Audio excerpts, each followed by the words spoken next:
নারীকে ইসলাম মূল্যায়ন করছে। কে মূল্যায়ন করছে বলেন? ইসলাম।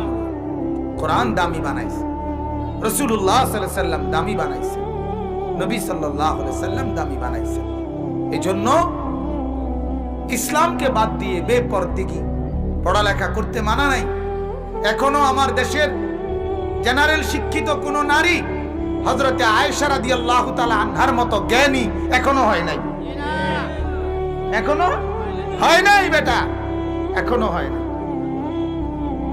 এখনো পৃথিবীর কোন নারী মা ফাতেমার মতো জ্ঞানী হয় নাই, এখনো দামি হয় নাই। এখনো খাদিজাতুল কুবরা রাদিয়াল্লাহু তাআলা আনহাকে গোটা পৃথিবীর যত মানুষ সম্মান করে, এখনো পৃথিবীর কোন বেপরদা নারীকে তার 1,00,000 ভাগের 1 ভাগ মানুষও সম্মান করে না, করে না বেটা। মা ফাতেমার প্রতি সম্মান যত মানুষের, পৃথিবীর কোন নারীর সম্মান অতটুকু এখনো পায় নাই। পড়ালেখা করতে পারে অনেক, পদ পদবি বহুত কিছু হইতে পারে, মন্ত্রী মিনিস্টার বহুত কিছু হইতে পারে, ভিসি বহুত কিছু হইতে পারে, অনেক কিছু হইতে পারে, 7 মহাদেশের প্রেসিডেন্ট হইতে পারে, কিন্তু মা ফাতেমার ইজ্জতের নখের সামনে আসতে পারবে না। মা খাদিজার ইজ্জতের আঙ্গুলের সামনে আসতে পারবে না। মা খাদিজার ইজ্জতের কাছেও আসতে পারবে না। এখনো পৃথিবীর কোটি কোটি বনি আদম ওনাদেরকেই বেশি সম্মান করে। অতএব ইসলামের মধ্যেই নারীর ইজ্জত, কোরআনের মধ্যেই নারীর ইজ্জত, আল্লাহকে মানার মধ্যেই নারীর ইজ্জত। নারী নিজেকে ঢেকে রাখুক, নারী নিজেকে পর্দায় রাখুক। আল্লাহর ওয়াদা, তুই নিজেকে ঢেকে রাখ, আমি গোটা পৃথিবীর কলিজার ভেতরে তোর নাম চালু করব। আল্লাহ বলছে, রাবেয়া তুই কাউকে দেখতে দিলি না, আমাকে রাজি করিলি, পর্দার ভেতরে থাকলি, আমি আল্লাহ 800 বছর পরেও তোর নাম আমার সমস্ত বান্দার কলিজায় বসায় দেব। যা। ফাতেমা রাদিয়াল্লাহু তাআলা আনহা সাহাবীদেরকে পর্যন্ত জানাজায় হাজির হইতে দেয় নাই। আলীকে বলছে, আলী স্বামীকে, স্বামী দাফন যদি রাতে হয়, মৃত্যু আমার, রাতে রাতেই আমাকে দাফন করে দিবা। সাহাবীরাও যেন আমার জানাজায় না আসে, কেউ না দেখে। ফাতেমা বলছে, আমাকে বাহিরে যেমন জীবিত কোনোদিন দেখলো না, আমার লাশটাও যেন কেউ আন্দাজ করতে না পারে যে ফাতেমা এতটা লম্বা ছিল। আজ ফাতেমার প্রতি ভালোবাসা আমাদের কি পরিমাণ! ফাতেমার ওই 2 সন্তান হাসান হুসাইনের প্রতি ভালোবাসা আমাদের কি পরিমাণ! হ্যাঁ, আল্লাহ আমাদেরকে বুঝার তৌফিক দান করেন। এজন্য নিজেদের মা, মেয়ে, নিজেদের স্ত্রী, কন্যা, বোন সবাইকে পর্দার নসিহত করেন, দ্বীন মানার নসিহত করেন। রাস্তায় লোভের সামগ্রী বানায়েন না, দুশ্চরিত্র যুবকের উপভোগের সামগ্রী বানিয়েন না। এত বেকুব হইয়েন না মুসলমান, এত বেকুব হইয়েন না। এত বেশি বেকুব তুমি বেটা, বেশি বেকুব।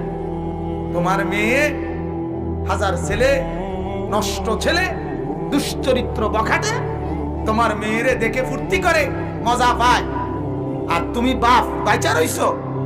বেকুব তুমি, একদম বেকুব। ওই স্বামী একদম বেকুব যার স্ত্রী বেপর্দা, বেগায়রত, আত্মমর্যাদাহীন, সম্ভ্রম নাই, আত্মমর্যাদা নাই।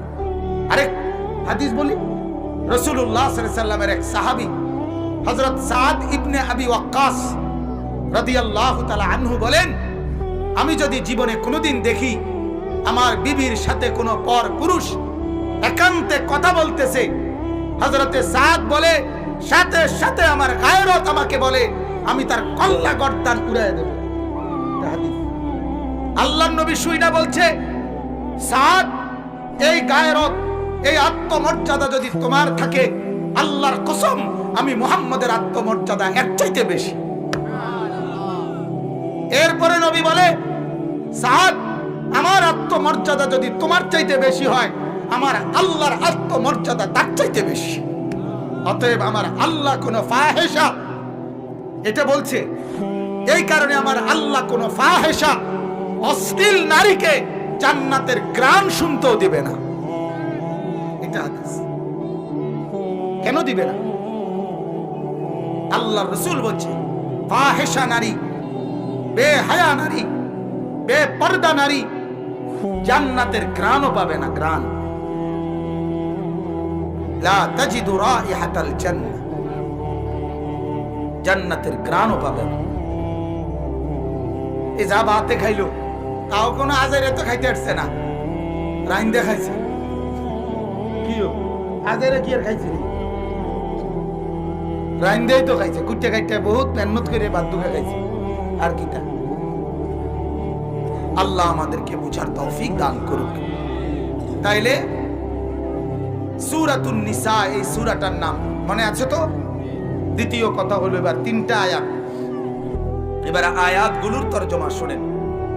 40, 41, 42 সূরা নিসা 40 নম্বর আয়াত।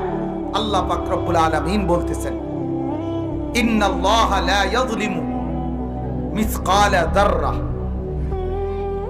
এই আয়াত প্রথমে কথা বুঝতে হবে, আল্লাহ পাক রব্বুল আলামিন এই দুনিয়াতে, এই যে আমরা এখন আছি দুনিয়াতে, আল্লাহ তাআলা প্রতিটা নেক কাজ এবং প্রতিটা মন্দ কাজ, এটার প্রতিদান আল্লাহ দুনিয়াতে প্রত্যেক নেক কাজের প্রতিদান এবং প্রত্যেক মন্দ কাজের প্রতিদান শাস্তি দেয় না।